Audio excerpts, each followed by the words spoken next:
We're here tonight at Bellevue Hospital because one of our city's finest, Officer Kevin Brennan, was shot tonight in the head in the Bushwick Houses public housing development in Brooklyn when he and his partners responded to a report of shots fired.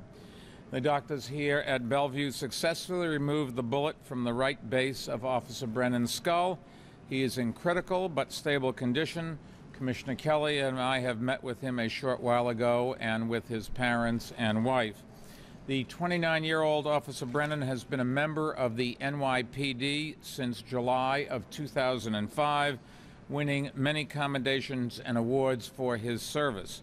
Just 6 weeks ago, he and his wife Janet welcomed a beautiful baby girl named Marv into the world, and thankfully tonight I think there's no reason to think that her daddy won't be there to see her crawl for the first time and in good time dance at her wedding.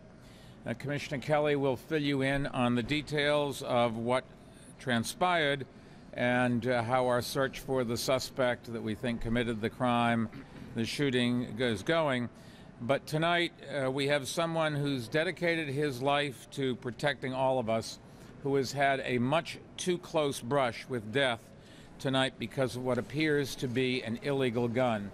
I have said this many times before, and I wish I never had a reason to stand in a hospital and say it again, but since Robert Kennedy and Dr. Martin Luther King Jr. were killed in 1968, there have been more than 400,000 people killed with illegal guns here in America, more than the number of Americans that were killed in World War II.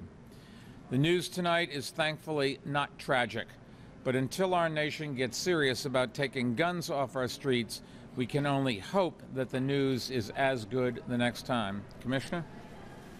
Thank you, Mr. Mayor. At 9 o'clock this evening, in the rear of the Bushwick houses in Brooklyn, three Patrol Borough Brooklyn North anti-crime police officers responded to a radio call of 1010 shots fired in the vicinity of 140 Moore Street.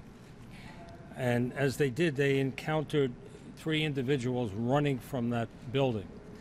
They ran after these individuals, Officer Brennan in the lead, and followed one individual that they knew from past encounters, followed him inside to the rear of 370 Bushwick Avenue, which adjoins 140 Moore Street.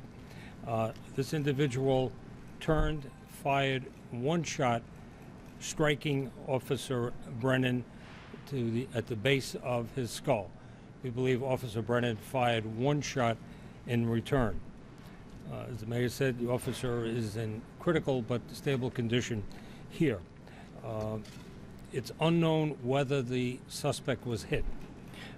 The suspect fled to the 5th floor of 370 Bushwick Avenue.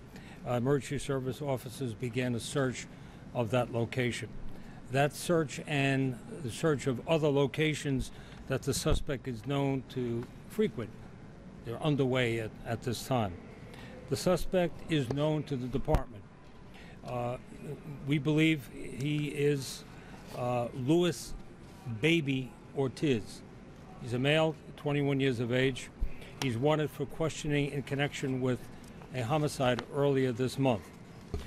Now, Officer Brennan's partners, Officer Michael Burbridge and Police Officer Christopher Matstoros, he came to Officer Brennan's aid and assisted him, and he was removed from that location here to Bellevue Hospital. And I want to join with the mayor in thanking the staff of Bellevue Hospital doing a phenomenal job.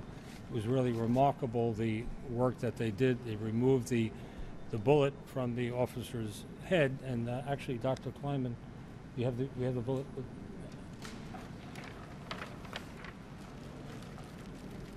Dr. Kleiman also has the x-rays here, but this is the, I'm not going to take it out, but I'm going to show you that this is the, in essence, what amounts to a whole bullet that was removed from the base of the officer's skull right in the emergency room, and he is one lucky young man. So again, great work done here by the staff of Bellevue Hospital. He is conscious, but he's going in and out of consciousness because he's been given obviously some morphine to lessen the pain. Mr. Mayor? We'll be happy to take a question or two if anybody has any, sir. Can't tell at this time. Do not know. The bullet deforms when it hits, and we don't know. We haven't recovered a gun from the suspect. If the guy is who we think it is, he's a criminal, and if he had a gun, by definition, it would be illegal. That's correct. Other questions? It happened on New Year's Day.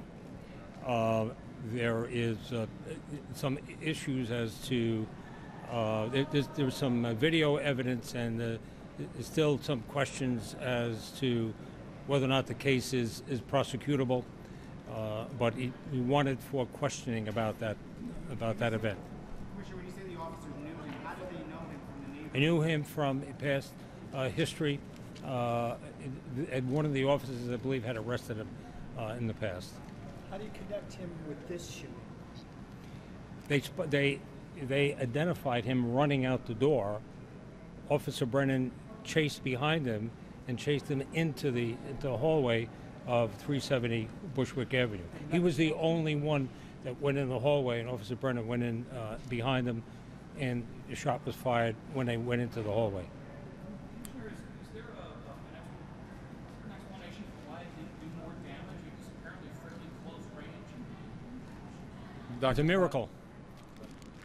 You're just very, very lucky. Very lucky. I'm sorry? Yes. Yes, Ray and I, the commissioner and I talked to him. His parents talked to him. I don't know that the wife has yet. He may be in a CAT scan at the moment. But we talked, and he understood that he was hit. He said he was in a lot of pain. We joked about his daughter. And, he certainly understood who his parents were, said hello to me, said hello to the commissioner.